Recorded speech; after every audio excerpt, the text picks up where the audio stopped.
आपल्याला आठवत असेल 1 ऑगस्ट 2021 या दिवशी तत्कालीन मुख्यमंत्री जे उद्धवसाहेब ठाकरे होते त्यांनी BDD मग त्याच्यात वरळी, नामजोशी आणि नायगाव ह्याचं पुन्हा एकदा कामाला चालना दिली होती. तेव्हापर्यंत काम ठप्प पडलं होतं, ते काम सुरू झालं. आज आपण पाहतो जसं आमच्याकडे वरळीमध्ये टाटानी एक केलेलं आहे, इथे L&Tनी खूप सुंदर इमारती केलेल्या आहेत. पण जवळपास 2 महिने ह्या इमारती बनून तयार आहेत. चावी वाटपचा अजून मुहूर्त मिळत नाही. आज सोर्सेस, जसं आता आपल्याला सकाळी इराणबद्दल सोर्सेसबद्दल कळतं आहे, तसं सोर्सेस म्हणून सूत्रांकडून कळतं आहे की चावी वाटप 16 तारखेला होईल. मुद्दा असा आहे की अनेक लोक आता रेंटवर आहेत बाहेर. 11 महिन्याचं रेंट त्यांना भरावं लागतं. ते रिन्यू करायचं की नाही करायचं, चावी कधी मिळणार, कारण आता जर हे सगळ्या खोळ्या बनवून आता 2 महिने झाले असतील, डीप क्लीन किती वेळा करणार, कधीतरी हस्तांतरित करायला लागतील. तर मुख्यमंत्री लवकरात लवकर मुहूर्त काढावा ही आज आपल्या माध्यमातून आम्ही पुन्हा एकदा मागणी करतो आहे. मागच्या महिन्यात देखील मागणी केली होती पेपरमध्ये बातमी आल्यानंतर, आणि हाच मुद्दा आहे की लवकरात लवकर ते लोक शिफ्ट झाले की पुढच्या टप्प्याला काम सुरू होऊ शकतं. सगळ्यानंतर प्रश्न हा उरतो की या सगळ्या लोकांचं एकत्र येऊन एक कार्यक्रम सोहळा होईल, ह्यासाठी सगळे टाळाटाळ केली जातात. नाही, आता अनेक गोष्टी तशाच आहेत ना. आता बघा तुम्ही, गोराईमध्ये मॅनग्रोव्ह पार्क आम्ही केले, अजूनही उद्घाटन झालं नाही. 3-4 महिने बनून, 6 महिने झाले बनून तयार आहे. वनराई जी आपली रेल्वे आहे संजय गांधी नॅशनल पार्कमध्ये, ती पण तशीच आहे. हे आता तसं आहे. अनेक गोष्टी ह्या बनून तयार आहेत आणि उद्घाटन होत नाही आहेत. हे कशासाठी, दिरंगाई कशासाठी, कुठचा मुहूर्त काढताय? म्हाडाचे CEO आहेत जयस्वाल, त्यांनी शिक्कामोर्तब केले आज की 16 तारखेला हा संपूर्ण कार्यक्रम मुख्यमंत्री, उपमुख्यमंत्री आणि इतर मान्यवरांच्या उपस्थितीत. निश्चितपणे आज आमची व्हिजिट लागली आणि आज त्यांना तारीख मिळालेली आहे. मी हा इम्पॅक्टच समजतो. पण गेले 2 महिने आपणच प्रेसच्या माध्यमातून सांगता की हे तयार असूनही होत नाही आहे. तुम्ही एक एक्सपोज केलेली आहे की मुख्यमंत्र्यांनी महाराष्ट्रातले जे हाल सुरू आहे त्यावर निवेदन द्यावं, केंद्राला हे सगळं थांबावं.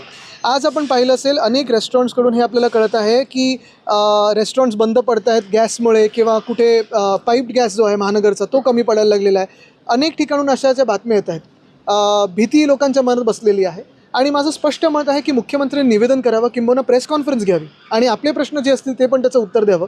कारण इराण युद्धामध्ये जे काही दुष्परिणाम आपल्याला भोगायला लागणार आहेत पुढच्या 2-3 महिन्यांसाठी, ते खूप भयानक असतील. ॲटलिस्ट आपली तयारी तर होईल, मनाची तयारी होईल, आणि काय नक्की दुष्परिणाम असतील आपल्याला कळतील. कारण पहिलं क्षेत्र जे आता इफेक्ट होणार आहे ते म्हणजे सेवा क्षेत्र आहे. आणि आपण पाहिलं असेल आर्थिक पाहणी अहवालामध्ये सेवा क्षेत्र हे महाराष्ट्रातलं वाढणारं क्षेत्र आहे. तेच जर इम्पॅक्ट झालं तर मग पुढे काय?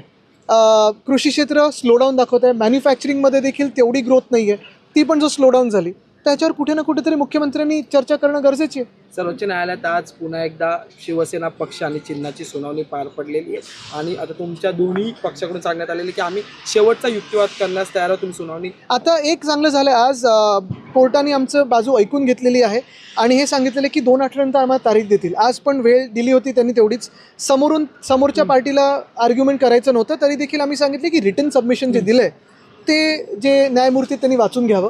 मला वाटतं हा एक चांगला टप्पा पुढे आम्ही गेलेलो आहे आणि सगळ्यांच्या ज्या हे आहेत, आशा आहेत, ते अजून वाढलेल्या आहेत. जून 2022 पासून सुरू झालेलं ह्या प्रकरण 4 वर्ष झालेले, अवघ्या 3 महिन्यात पुन्हा एकदा जून लागेल तरी निकालीच निघत नाही. ह्या जानेवारीमध्येच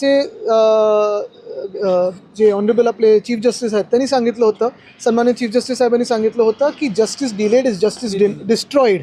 डिनाईड पण नाही, जस्टिस डिस्ट्रॉईड, हे त्यांनी सांगितलं होतं मुंबईमध्ये येऊन. आणि तेच आम्ही पाहतोय की आता 3 निवडणुका होऊन गेल्या, अनेक वेगळे टप्पे होऊन गेले, अधिवेशनं होऊन गेली. कुठे ना कुठेतरी याचा निकाल लागला पाहिजे, सोक्षमोक्ष लागला पाहिजे.